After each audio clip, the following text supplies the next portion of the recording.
Hey everyone, Mr. Wineland here, part 2 of section 2, as we are going to get into the remainder of the Loyal Creek story. Now, the Loyal Creek were able to survive Cooper.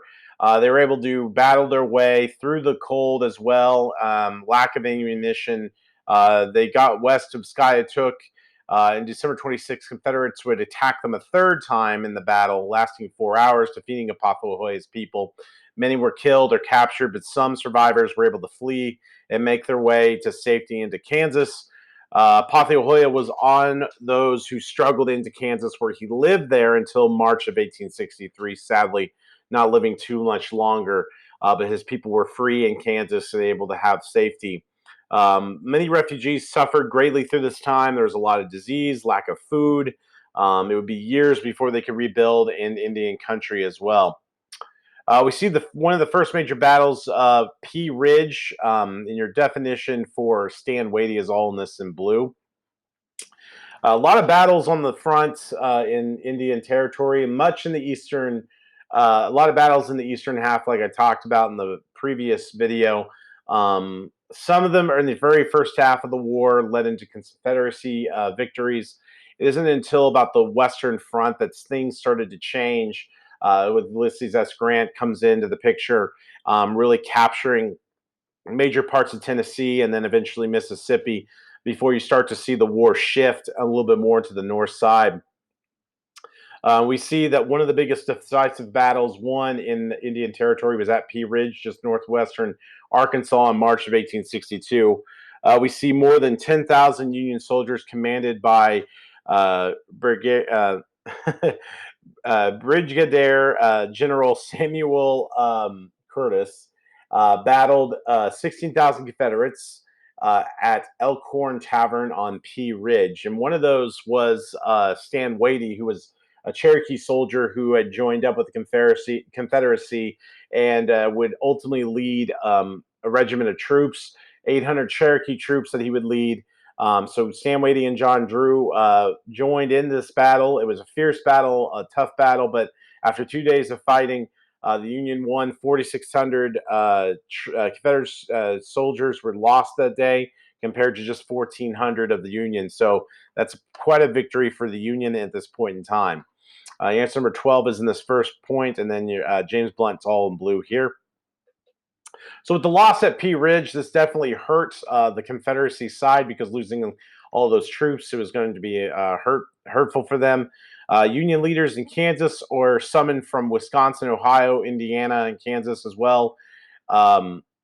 As two home guard regiments of loyal Indians formed in the Indian expedition to regain the Indian Territory. Union General James Blunt was placed Colonel William Weir in command of the Indian expedition, which began June 1st of 1862. After several skirmishes with Stan Wadey's cavalry, Weir faced the Confederates at Locust Grove on July 3rd. And eventually we see they would proceed. They took over Fort Gibson in Tahlequah, the Cherokee Nation. They did capture Fort Gibson, Tahlequah. However, poor leadership and rumors of a counterattack sent a lot of these soldiers back to Kansas in fear of losing those positions. They went back. In October of 1862, to keep the Confederates from advancing across Union lines, Blunt's two Union brigades fought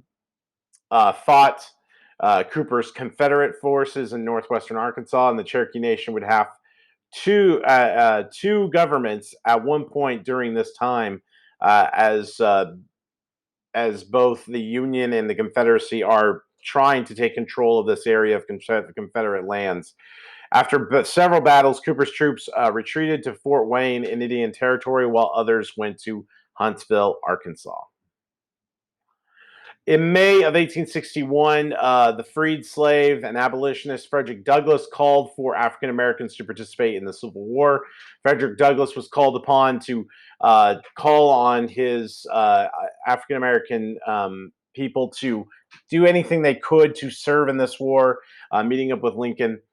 We see that it really isn't until the Union War Department had authorized services of black men in 1862, and then final endorsement by President Lincoln in 1863. Also, you had the Emancipation Proclamation around that time, and that ultimately freed a lot of slaves in the South and opened up a lot of these former slaves, now basically free men by war law, to ultimately be a part of military action.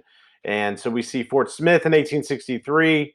The 11th Regiment was at Fort Smith in 1863. It didn't see its first military action until 1864. So this whole point is your answer number 13. We saw 300 and 400 Confederates attack them on August 24th at Gunther's Prairie, but the 11th Regiment was able to hold its position and fight off the retreat of the Confederate forces. We see other battles, one like in Cabin Creek, where Colonel William Phillips had been left in command of the Union Indian troops in the northeastern part of the territory. Phillips helped protect and find food for Indians and remained in their homes, who spent much of their winter trying to convince the Cherokee to resettle their lands in Indian territory, the Union troops had recaptured.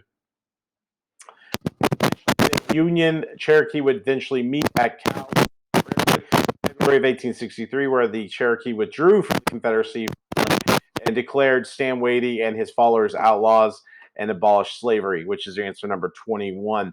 Basically, actually, this whole thing is, I believe, your answer number 21.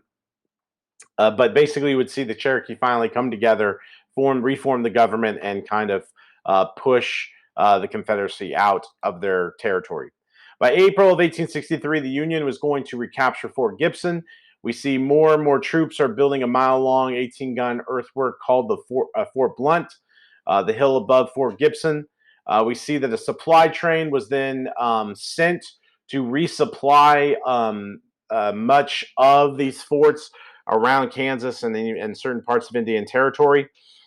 We see that Colonel James M. Williams and 1st Kansas Colored Infantry, 2 units of white soldiers, and the 3rd Indian Tribe, I correct this mistake, 3rd Indian Home Guards from Kansas are headed towards Fort Gibson to supply it in July 2nd of 1863. However, Stanwady and his Confederacy learned of this mission in this train, and so they tried to try to capture the train and its supplies. So they basically were waiting to capture the supply train. This ultimately led to a confrontation between the two sides. And we see that after a long, bloody battle, the Union was able to hold off these men, and the supplies were able to arrive on time at Fort Gibson, which is your answer 17. The Battle of Cabin Creek was the first engagement of the Civil War in which black, white, and Indian troops both fought side by side. So this is your answer number 22, the Battle of Cabin Creek. This is where we first saw that we saw a diverse group of soldiers finally fight together. This was technically, a first, but it was just kind of more coincidence than anything. But eventually, it was a historical moment that led to victory for the Union. Number 23 is the Honey Springs. 23 is Honey Springs. So word would reach Indian Territory of the Confederate plan to have Cooper's Indian and Texas regiments join up with William Cabell's Fort Smith forces to attack the Union troops at Gibson. We would see that there was word of this possible attack, and so Blunt decided, hey, we're going to attack first. Why give them the advantage?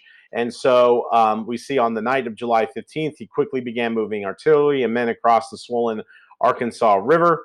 And we see that towards Honey Springs and towards the principal Confederate supply depot, which is your answer number 15. There would be a skirmish on July 17th. This became really intense. Ultimately, there was silence on the peaceful countryside. And after the 2-hour battle, we see that Cooper's forces would retreat. Before they left, they would set their storage buildings on fire just to prevent the Union from getting any sort of supplies or ammunition. The Battle of Honey Springs was the largest, bloodiest, decisive Civil War battle in Indian Territory. Other skirmishes in the territory followed, but Honey Springs joined growing list of Union victories. At this point in time, we're seeing the Confederacy kind of falling apart. Blunt's mission was to defeat the Confederates once and for all in Indian Territory.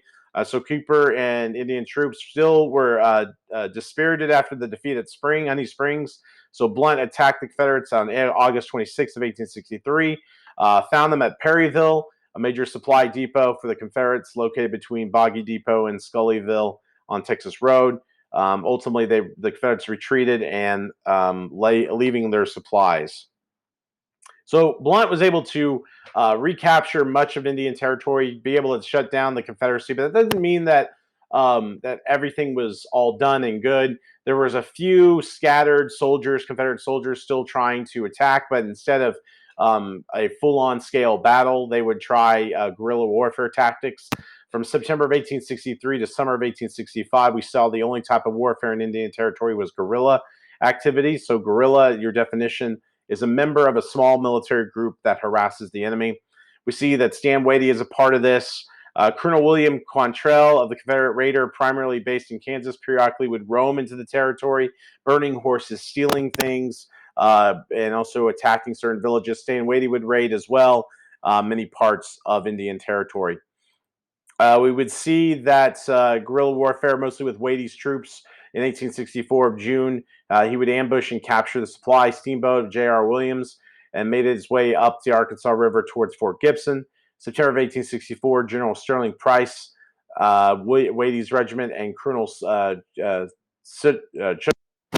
leading a Creek regiment attacked and captured supply train. 300 wagons were attacked during this raid. Heavy military. You see that they're being a nuisance. They're kind of taking over equipment when they can. Spring of 1860.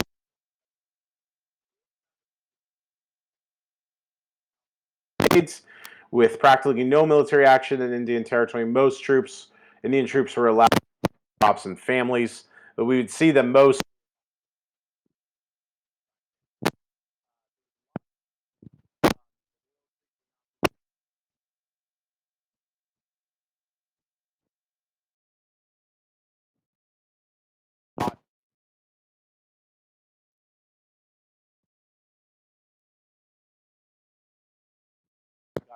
of the Union troops. Eventually, the war would come to an end. The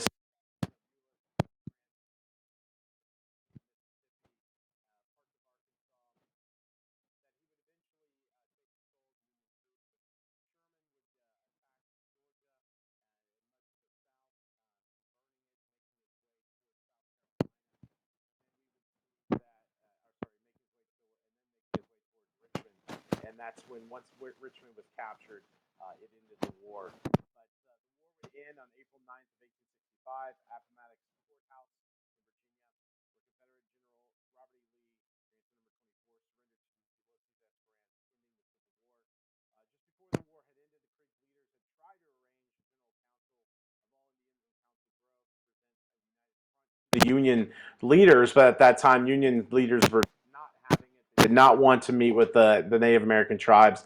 Pretty much at that point, I don't even think they were going to wait until after kind of settled in Indian Territory. The 5 tribes' Confederate representatives then met with several Plains tribes at Napoleon at Washington. They plan to present the United States, but what we're going to learn in chapter 9 are going to learn is that the United States is going to basically, because they join with the Confederacy, is going to change the terms of this contract. All right, that's going to do it. Now we're done with chapter 8. We have chapter 9. See you then.